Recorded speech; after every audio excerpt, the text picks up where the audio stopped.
Bonsoir à tous, soyez les bienvenus dans le 18h Info de Télé Nantes. Voici les titres de ce journal.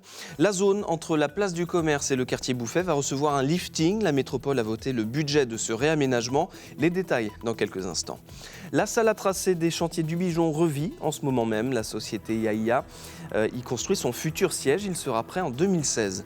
Enfin, nous irons à la rencontre du Saint-Nazaire Handball. Le club de National 2 recevra dans quelques jours Toulouse et ses internationaux pour les 16e de finale de la Coupe de France.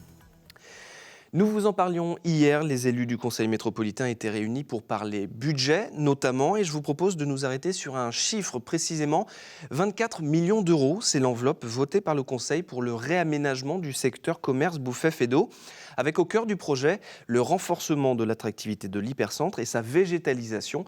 Le chantier commencera en 2018. Les précisions de Benoît Balti. La décision a été votée hier en Conseil métropolitain.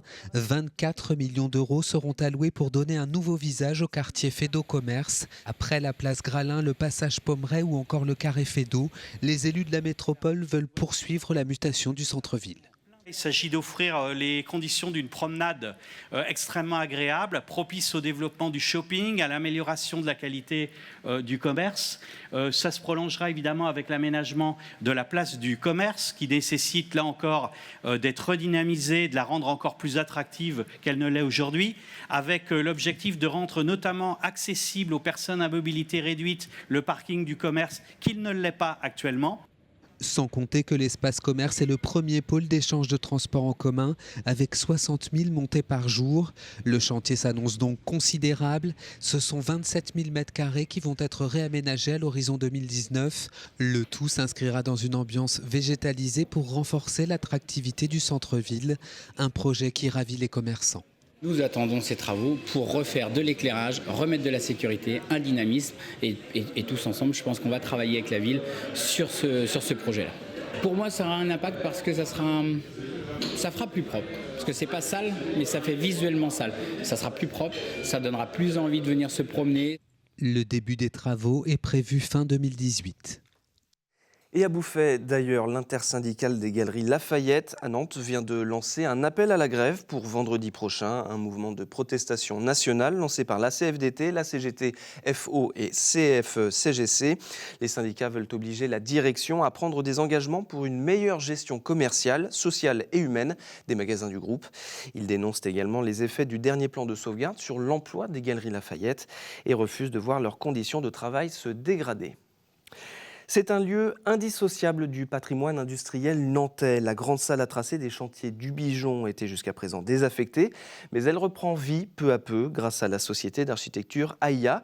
Elle est en train d'y faire construire son futur siège, un chantier exceptionnel avec des contraintes également exceptionnelles puisque le plancher du dernier étage est classé et protégé. Les explications de Benoît Balti.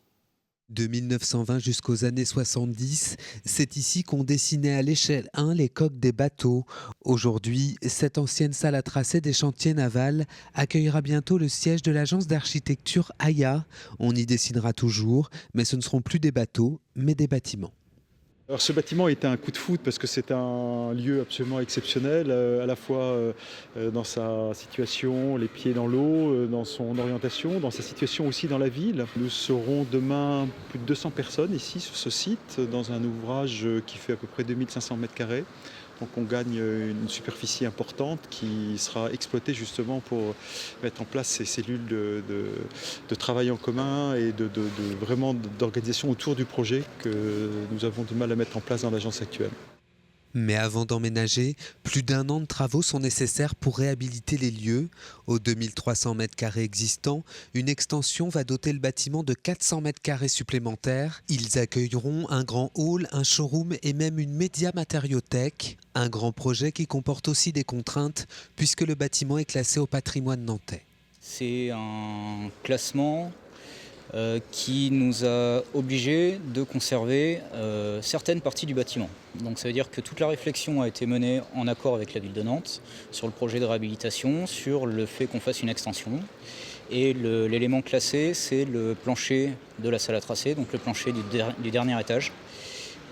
Et donc là, on a fait tout un dispositif qui permet de le conserver. Le coût global du chantier s'élève à 6 millions d'euros. L'emménagement d'AIA est prévu fin 2016. Il était le président du titre de 1995. L'ancien dirigeant du FC Nantes, Guy Scherrer, s'est éteint à l'âge de 72 ans. C'est le club qui a annoncé ce matin sa disparition.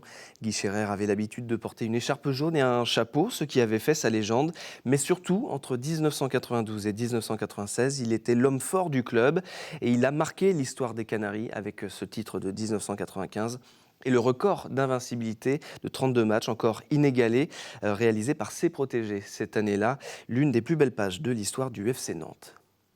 S'unir pour être plus performant, c'est l'objectif de plusieurs clubs de haut niveau de Nantes Métropole. Une réflexion est en cours pour imaginer une sorte de maxi-club omnisport à l'image de ce qui se fait du côté du FC Barcelone ou encore au Bayern de Munich.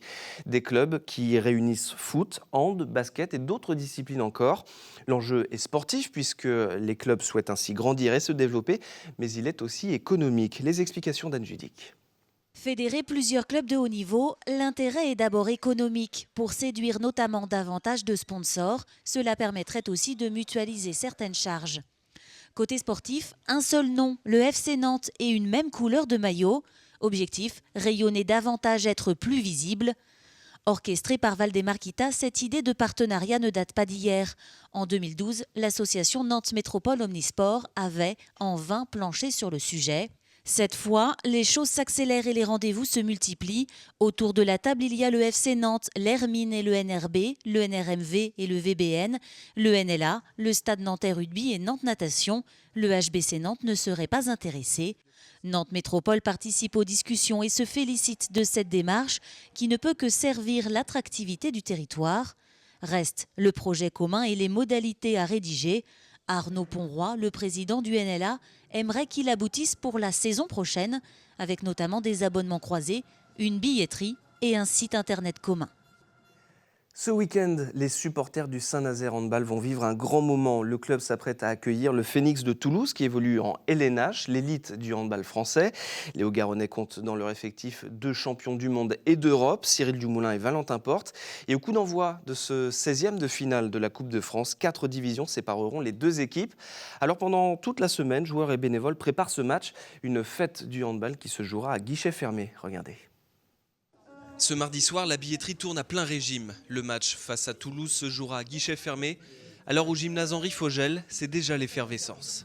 Ah bah ça pétille forcément, puisque c'est peut-être unique pour nous, un club de National 2, de recevoir un club comme Toulouse, de LNH, qui donc ne minimise pas l'événement pour nous, et au contraire, les joueurs vont être disponibles, on va faire une séance d'autographe. Une fois n'est pas coutume, pour cet entraînement, le SNHB répète ses gammes en foot.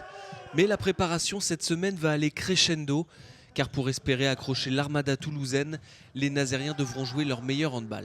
Il ne va pas falloir regarder et être spectateur d'une équipe de LNH, de joueurs internationaux, et essayer de les embêter un petit peu. Il faudra l'honorer, cette place en 16e, et être acteur de cette soirée. Car les pensionnaires de National 2 sont désormais les petits poussets de cette Coupe de France. Mais pas de quoi effrayer les joueurs. Pour Frédéric Durand et ses coéquipiers, hors de question d'être un simple sparring partner. C'est génial, c'est un peu un rêve de gosse aussi pour moi par exemple. Donc c'est super, l'équipe, je ne vais pas dire qu'elle est confiante sportivement, mais elle est confiante pour répondre présent. Je pense qu'on va vraiment rentrer dans la rencontre avec l'espoir d'être à la hauteur sportivement. Donc oui, il y a des contractions pour aborder le match, on ne va pas changer notre programme, on ne va pas s'entraîner plus, on ne va pas faire de mise au vert. On va s'entraîner normalement, on n'a pas de pression, à avoir, aucune pression à avoir. Samedi soir, les gradins d'Henri Fogel seront pleins à craquer pour une rencontre qui, cela ne fait aucun doute, marquera l'histoire du Saint-Nazaire Handball. Et avant de refermer ce journal, une dernière image, celle des fans de Star Wars mobilisés pour la sortie du dernier opus de la saga de George Lucas, l'épisode 7, intitulé Le Réveil de la Force, est réalisé par J.J. Abrams.